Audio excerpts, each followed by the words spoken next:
water sign, Cancer, Pisces, and Scorpio. Kumusta po kayo guys? Okay, so water sign, maraming salamat po sa walang sawang pagsubaybay sa ating mga reading.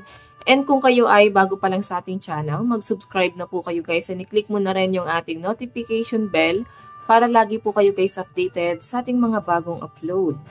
Okay, so guys, sa mga nagtatanong about private reading, ay pwede nyo ako guys i-direct message sa akin pong Facebook, Jade Tarot, ayan, direct message nyo ako.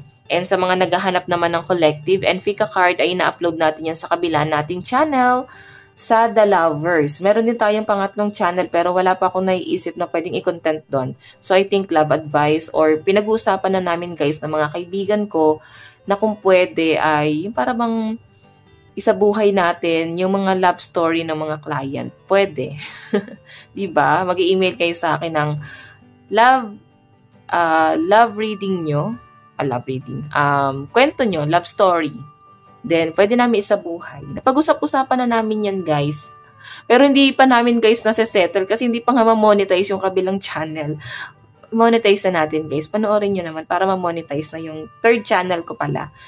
Jap the Great. Ayan. So, ayan. Ano nyo ako doon, guys? I-subscribe nyo po ako sa kabilang channel, Jap the Great. And commenting kayo guys kung pabor ba kayo na gawin namin yung ganon. Kung hindi, hindi na namin gagawin. Okay, so tingnan natin. Water sign, ano ba ang inyong gabay? Water sign, Cancer, Pisces, and Scorpio. Water sign. So meron po tayong protection. Meron ka dapat protektahan dito.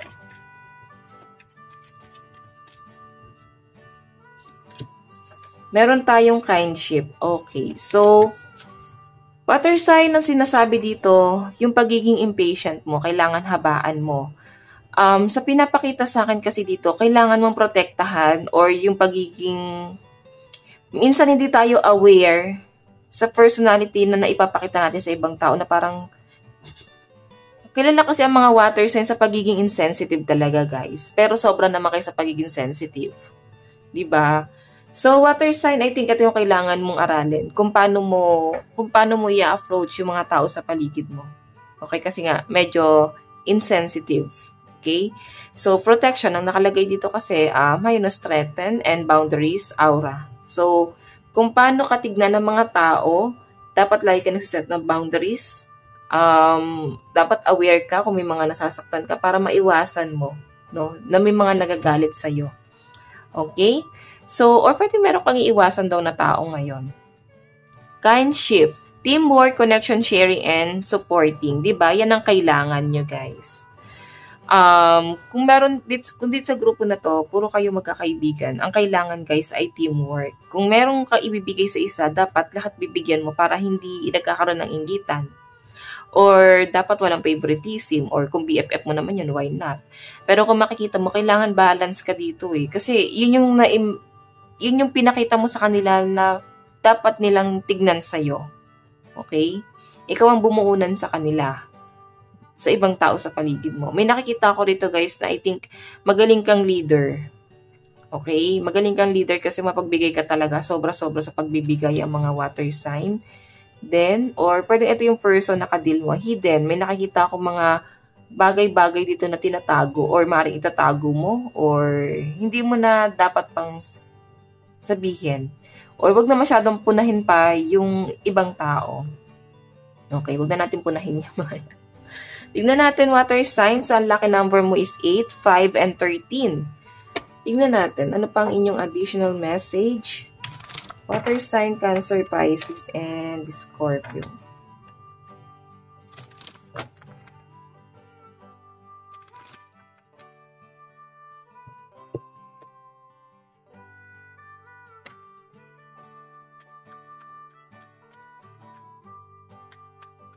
Water sign.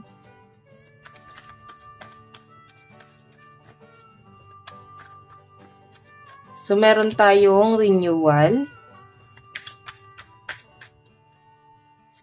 Meron tayong 2 of Cups. Oh.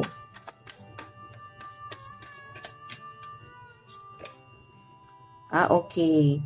So, may nakikita ako ditong realization ng mga water sign. Kung makikita mo, nakatingin ka sa partnership niya ng person mo and family. I think may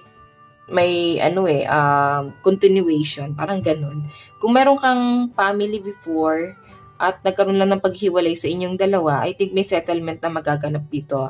Ex-husband or wife. Pwedeng settlement patungkol sa bata. Yan yung nakikita ko rito, guys. Parang pag-uusapan nyo. So, sa nasa-sense ko rito, guys, I think, parang manunumbalik ka kung paano mo nakilala dati yung person mo, kung paano siya dati. Parang ang laki ng pinagbago niya. Hindi mo na siya nakikilala dito. Okay? Siguro meron kang ex-wife or husband, tapos meron kang ibang tinitignan kasi dalawang tao yan, no? Someone na maaaring nakarelasyon mo. Ito naman, someone na partnership. Falling in love. Talagang nagustuhan mo. May assurance ka sa taong yan. Pero kung makakita mo parang naiwan ka mag-isa, napapaisip ka nung mali sa akin. Parang ganun. Anong mali sa akin? Bakit lagi akong iniiwan? Bakit ganun yung nagiging sitwasyon? I think yun yung kailangan mong itama. Okay? Kasi swords yung energy mo. Doon tingin naman talaga sa inyo ng mga tao sa paligid mo. Mabait naman talaga. Water sign. Pero swords kasi yung hawak mo eh. Minsan, sa sobrang pagpoprotekta mo sa sarili mo, hindi ka aware na nagiging insensitive ka nga. Pero sobra ka sa pagiging sensitive. Okay? So, tignan natin guys. Pagdating sa love life mo. Ayan, dito pa nga lang sa overall energy lumabas na. Pero clarify natin pagdating sa love life mo. Sa love life po ni water sign, Cancer, Pisces, and Scorpio. Love life po, spirit guide.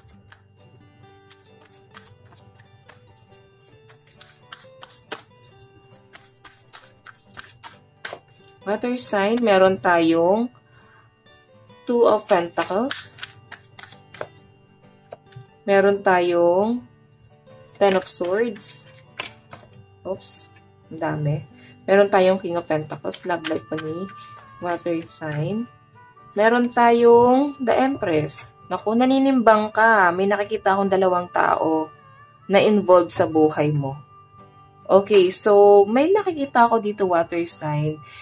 Ten of Swords yung energy mo. Medyo naglo-loading ka. Para bang naguguluhan ka sa sitwasyon mo. Nandun ka sa point na pagdating sa relationship mo, hindi mo alam kung ano yung gagawin mo. Mag-move forward ka ba? Or tatanggapin mo na lang? Kasi may mabagal na energy dito sa connection ng person mo. The Empress yung energy niya, so may abundance. Okay, mukhang siya ay nag-move forward or medyo mataas ang intuition na itong tao. Kasi, no? Empress kasi siya, tapos ikaw King of Pentacles lang. So, sa Empress, mas mataas. King of Pentacles or Queen of Pentacles, na nakikita ko, medyo guarded ka sa ibang bagay. Okay?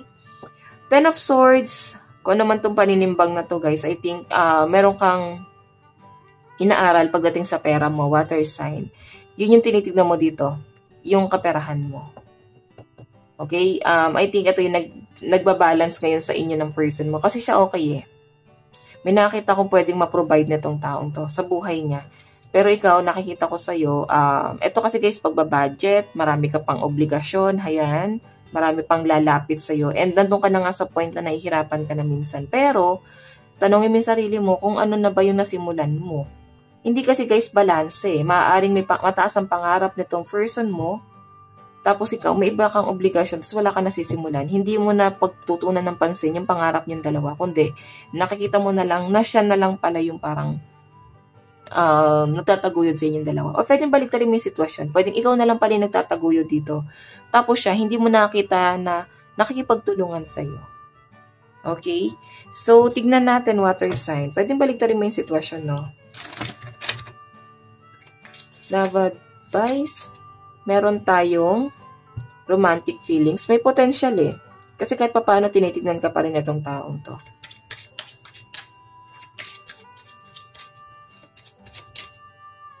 Meron tayong deception. Yun nga lang, may conflict.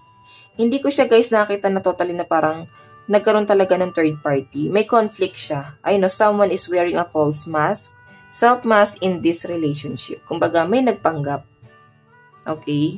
Maring hindi nagsabi ng totoo, sinungaling yung taong yan. Okay, so tingnan natin ano pang inyong advice. So, nakalimutan ko atang sabihin, ang lucky number mo is 8, 5, 13. Advice, meron tayong go wild. Full moon in Leo. So, this time, parang kailangan mas maging matigas ka pa. Kasi medyo malambot yung energy mo, water sign.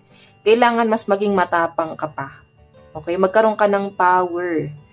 So, water sign, ito lang naman ang inyong reading hanggang sa muli. God bless and love you all. Thank you.